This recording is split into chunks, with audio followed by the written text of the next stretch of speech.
Hi, it's me again with Corel Tips and Tricks. This video is about the Smart Drawing tool, which is underneath your paintbrush. Smart Drawing tool, I've never really done too much with it.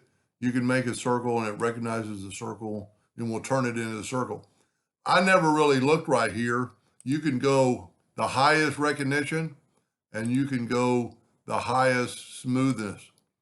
And then when you draw a circle, it will recognize a circle. If you draw a square or a rectangle, even though it's crude, it'll draw a line. But if you want a rectangle, that's pretty rough, but look at it.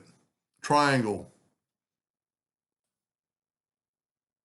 Now I messed that one up because I didn't put it even, but I guess you could hold down, let's hold down the shift key. Well, the shift key doesn't really do it. Let's hold down the control button and see if we can't draw a straight line across there. And there you go.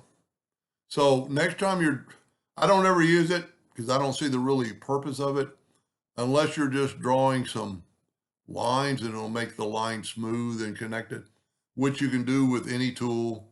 And just think about when you're drawing with your freehand tool that right here, have it set on 100 and it'll help you draw a smoother line.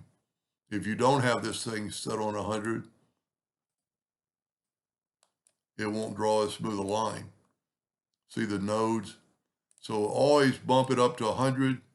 And I mean, look at that. Anyway, hope that was a little bit of information and thank you for watching.